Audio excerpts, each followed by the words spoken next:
بسم اللہ الرحمن الرحیم۔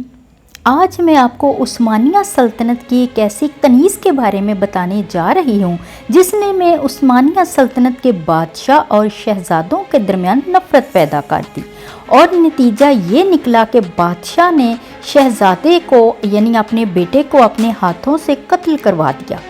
عثمانیہ سلطنت کے سلطان سلیمان اعظم القانونی اپنے وقت کے کافی مشہور سلطان گزرے، لیکن حیات زندگی میں ہی وہ مشکل وقت کا شکار ہو گئے تھے۔ وہ حریم نامی کنیز کے عشق میں مبتلا ہو کر اپنے ہی خاندان کے خلاف کھڑے ہو گئے تھے۔ مغربی یوکرائن پر روسی حملے کے نتیجے میں وہاں موجود لوگوں کو غلام بنا لیا گیا تھا۔ حریم بھی غلامی کی بیڑیوں میں بندھ گئی۔ یہ تقریباً سن 1517 کے آس پاس کی بات ہے۔ اسی دور میں حریم بکتی بکاتی استنبول تک پہنچ گئی، جبکہ سلطان سلیمان صوبہ مانیسا کے سربراہ تھے، اور سن 1515 میں ایک کنیز ماہدرا سے ان کے پہلے بیٹے مصطفیٰ کی پیدائش ہوئی تھی، جبکہ ماہدرا کے والد کوقاف کے سردار تھے۔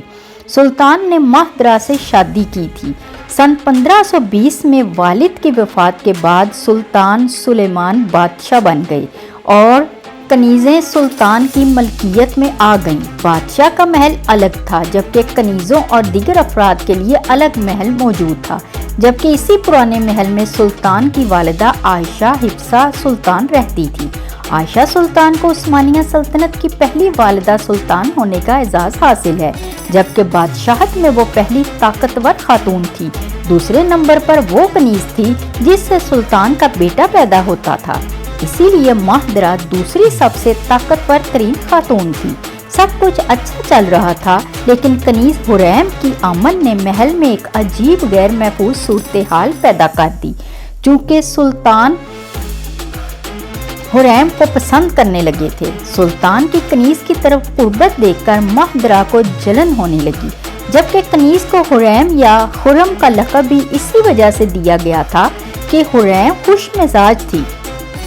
اپنے دلکش انداز، دل فریب باتوں سے حریم نے سلطان سلیمان کو اپنی باتوں میں پھنسانا شروع کر دیا، اور 1521 میں حریم اور سلطان سلیمان کی پہلی اولاد بھی دنیا میں آ گئی، جس سے حریم سلطنت کی تیسری طاقتور خاتون بن گئی۔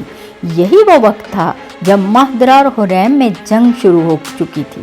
حریم اور سلطان کے اس بیٹے کا نام محمد رکھا گیا تھا، جبکہ 1525 تک مزید 4 لڑکوں کی پیدائش ہوئی۔ مصطفیٰ والد کی جگہ اگلے حکمران بننے کے مضبوط امیدوار تھے۔ عثمانیہ سلطنت میں والد کی موت کے بعد بڑا بیٹا ہی عہدے پر آتا تھا،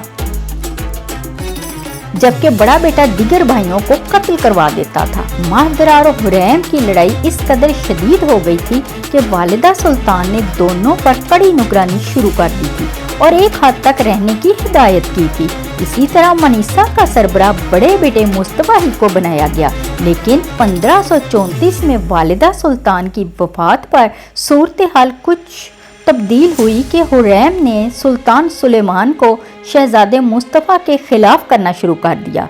سلطان اس حد تک حریم کی زلفوں کے اسیر ہو گئے کہ انہوں نے حریم سے شادی کر لی اور روایت کے خلاف جاتے ہوئے کنیز سے نکاح کر لیا۔ ابراہیم پاشا، جو کہ وزیر اعظم بھی تھا اور سلطان کا خاص دوست بھی، جس سے سلطان نے اپنی بہن کی شادی کرائی تھی، حریم نے سلطان کو ابراہیم پاشا کے خلاف بھڑکانا شروع کیا اور یہ بیانیہ قائم کیا کہ ابراہیم سلطان کی جگہ لینا چاہتا ہے۔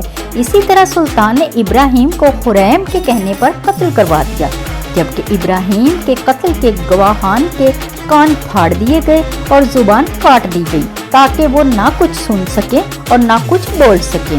حریم نے ابراہیم پاشا کو ہٹانے کے بعد سلطان سے قربت حاصل کرنے کا سوچا، کیونکہ سلطان اپنے نئے محل میں رہتے تھے جبکہ حریم کا پرانا محل تھا۔ اس صورتحال میں حریم نے محل میں آگ لگوائی تاکہ سلطان کے قریب ہو سکے، اور پلان کے عین مطابق وہ سلطان کے قریب ہو گئی۔ اب حریم ملکی معاملات اور دیگر پیچیدہ مسائل میں سلطان کو مشورے دینے لگی۔